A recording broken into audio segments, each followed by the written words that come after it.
Did you know that long before the 2005 Doctor Who revival, the BBC's plan to regenerate the Doctor was as an animated series, but that particular timeline has dematerialized into one of the legends of fandom.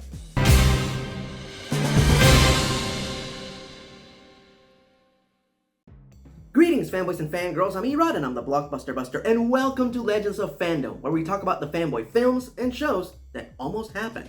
Tomorrow is the 60th anniversary of Doctor Who, so I can think of no better time to talk about the revival that almost was. Our story begins in 1989.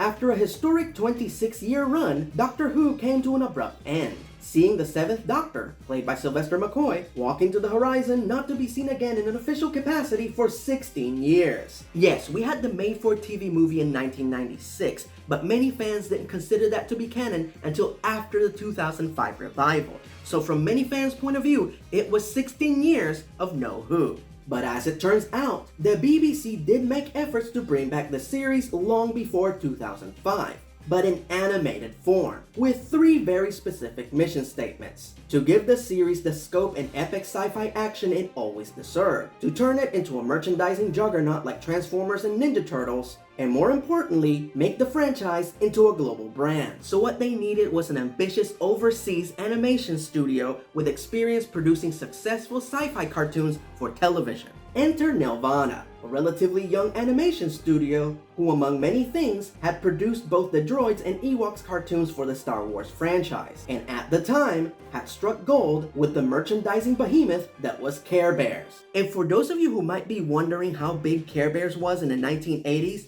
the highest grossing animated movie of 1985 was the Care Bears movie.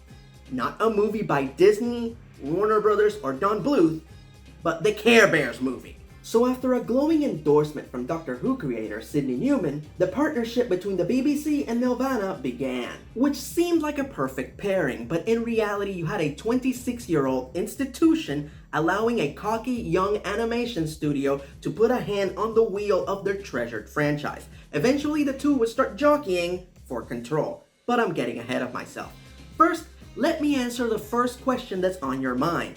What would an animated continuation of Doctor Who be like? Luckily, not only can I tell you what a pilot to such a show would be like, I can tell you what it would be like on 4 different timelines. Let's start with the first one. D is for Dalek. The first writer tapped to work on Doctor Who the animated series was John Klein, who turned in his first outline for the pilot on May 10, 1991. In this treatment, the 8th Doctor is described as being a cross between Eric Idle and Ichabod Crane, wearing Victorian attire with a bowler hat. However, none of the designs that were created for the series by the legendary Ted Baskin reflect this look. In them, the Doctor either looks like Christopher Lloyd in Tom Baker's costume, or a young Peter O'Toole with a 1990s spiked mullet. So for the reenactments, I'm going to stick to the Peter O'Toole version, as that seems to be the one that's most unique to this version. Anyway, the Klein's initial outline goes like this. The Doctor, presumably the Sylvester McCoy version, is in the TARDIS with K9, when he is suddenly forced to land on a desolate planet due to a malfunction that also forces him to regenerate into his new form. The two decide to explore the planet, where they come across a group of freedom fighters fighting Daleks, who now have the ability to fly. And the Doctor is shocked I tell ya, to see his arch-enemies have this ability that they've never had before. Luckily, they are all saved by the girl who would be the Doctor's new companion, Raven, who is described by the Klein as being just like Ace, but a little bit hotter. Whatever, she'll never be as badass as the actual Ace.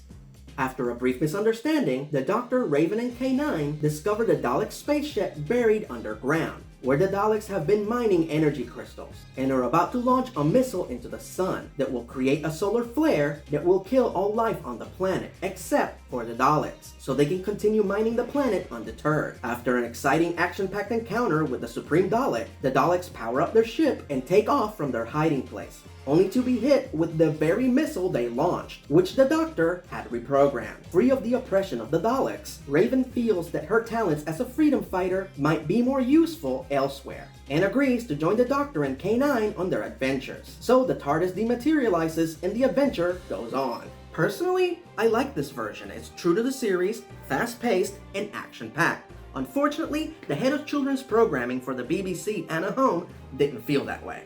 She thought the script was too violent, the Doctor was too silly, and Bastian's designs made the Doctor look too American and too young. Personally, I think he looks pretty good for a 900-year-old, but that's just me.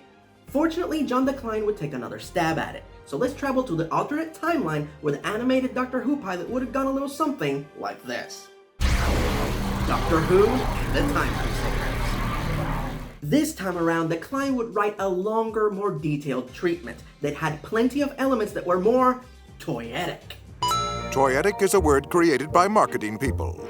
It means an object or device featured in a cartoon that could easily become a mass-produced toy. In this second version, Raven was changed to Rowan, and is described as having more in common with Emma Peel from the Avengers. K9 is more dog-like and less disco, and the Doctor now travels with a team called the Time Crusaders, comprised of Rowan, K9, an ape-like humanoid, and a man that was partially converted into a Cyberman. And the Klein described their group dynamic as being similar to the Ghostbusters. The Doctor's car, Bessie, is also introduced, and features far more gadgets and alternate modes than it ever had in the original series. And the Klein describes it as making James Bond's Aston Martin look like a toy. Which is ironic, because the point was to make the Doctor's car into a toy, but I digress. This version also introduces key members of the Doctor's Rogues Gallery, like the Master, the Ronnie, and Davros, who now has the ability to fire lightning bolts from his third eye. Other than the 2 extra companions, I like this version, and I know for a fact that 7-year-old me would have loved to have a toy of the Bessie that is described in this treatment. However, for reasons that are unknown even to Doctor Who historians, another version of the pilot script would be commissioned, one that would be written by David Cole and live in infamy. Doctor Who goes Hawaiian. And I know the very first question that is on your mind. Why is it called Doctor Who Goes Hawaiian? Does he travel to Hawaii? Does he regenerate into someone of Hawaiian descent? Is Hawaii even mentioned in this script? No, no, and no. Nobody knows why it's called Doctor Who Goes Hawaiian. Basically, what David Cole did was take John Klein's script and bastardize it with changes that exposed him as someone who knows absolutely nothing about Doctor Who. For starters, he completely changed the lore by, instead of having the Doctor steal the TARDIS, he stumbles into the TARDIS drunk while partying with his students on Gallifrey, right as the TARDIS gets struck by lightning, which sends him traveling through time. The chameleon circuit works, so the TARDIS wouldn't be a police box anymore. It would change in every episode. It severely hints that the Doctor's real name would have been revealed later in the season. Instead of solving problems with his genius and extreme cleverness, the Doctor resorts to using all manner of alien gadgets. Presumably he did this so they could be made into toys. K9's name is now Orson, and the Doctor now has to answer to the Time Lords. Seriously, most of this script is the Doctor talking to the Time Lords, and it's so freaking boring. The Master, who was designed to look like Sean Connery, is now a cyborg with a robot bird. And the Daleks speak like regular people and constantly leave their casings, treating them more like mobility scooters than vital parts of their bodies. And their weakness is oxygen. So yeah, this version sucked. And John Klein was understandably pissed that they took his version of the pilot and readapted it into this version. So moving forward, he refused to do any more work on this show unless he received an official title and sole writing credit for the pilot. Unfortunately, his request was declined, so the production moved forward without him, and the 4th and final version of the pilot script was then created. Rowan. Titled after the Doctor's new companion, this version pretty much follows John Klein's original treatment with a few changes. For starters, this one opens with the Doctor and K9 traveling through space and witness some space barbarians attack and kill a couple of peasants, and then steal their baby, whom the Doctor notices has a very distinct birthmark. Before our hero has a chance to interfere, he is summoned back to Gallifrey, where one of his Time Lord superiors orders him to oversee the evacuation of a planet that has a mining operation that has poisoned the atmosphere. The Doctor does as he is told, and from this point, everything pretty much transpires more or less like D is for Daleks. Freedom fighters, Daleks, etc. Only this time, the mining operation is a cover-up for a secret Dalek cloning facility, where new, more powerful breeds of Daleks are being created. And according to Ted Baskin, one of them would have been a new super ultra mega tank Dalek that was especially toyetic. And the standard Daleks are not without their enhancements, as they now have the ability to assemble themselves into a giant mech, very much in the same vein as Voltron and Devastator, called the Dialectica. Yet another toy that 7-year-old me would have desperately wanted to find under the Christmas tree. Noticing Rowan's birthmark, the Doctor realizes that she was the baby from the beginning of the story. The two then team up to defeat the Daleks, but instead of a missile, the Doctor just reverses the polarity of the neutron flow of the cloning machine, causing an energy feedback that destroys it along with all the Daleks, effectively saving the planet. But in doing so, they discover that the very Time Lord that ordered the Doctor to evacuate the planet was actually in league with the Daleks. Unfortunately, the Doctor and Rowan don't have any evidence to prove that he was involved. So they decide to travel the universe together and help people independently. I like this version, but it has a lot of stuff that it just doesn't need. Like the framing device with Rowan being the baby, and the whole subplot with the crooked Time Lord. But that's just my opinion. Let's talk about what you actually want to know. Why didn't this show happen? Well, it all started with delays. Lots and lots of delays.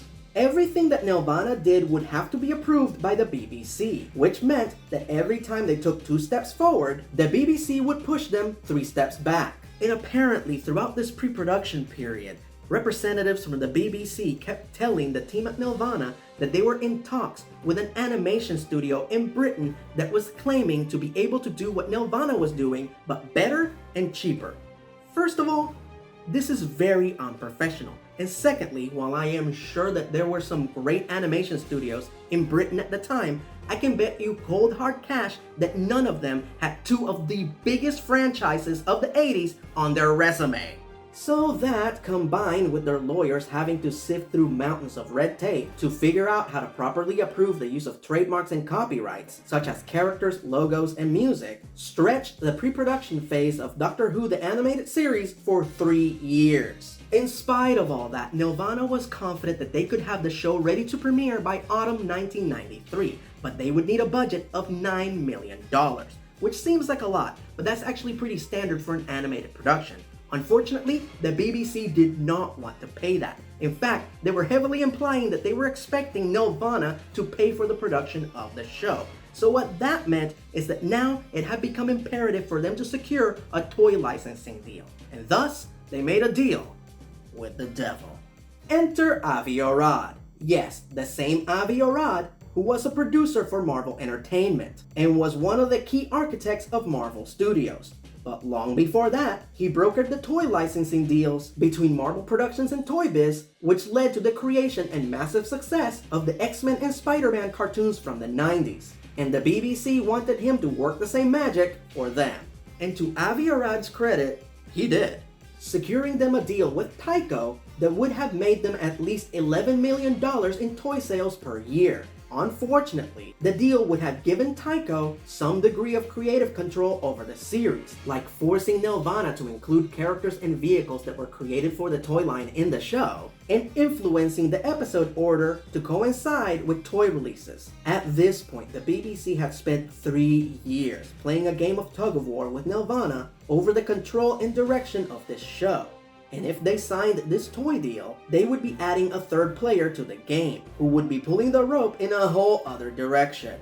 So, after 3 years and approximately $80,000 spent on production, the BBC decided to pull out and cancel the project.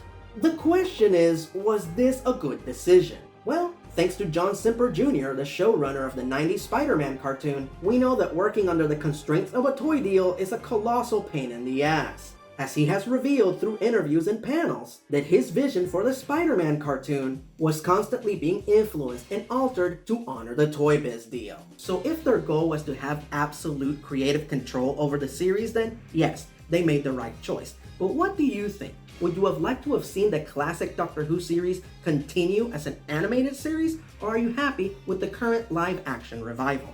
Let me know in the comment section below, as we have once again reached the end of this video. So, do you know of any fanboy films or shows that almost happened? Let me know at erod@inbox.com. And who knows, your suggestion might end up being the topic of the next Legends of Fandom. Until then, and happy anniversary, Doctor Who.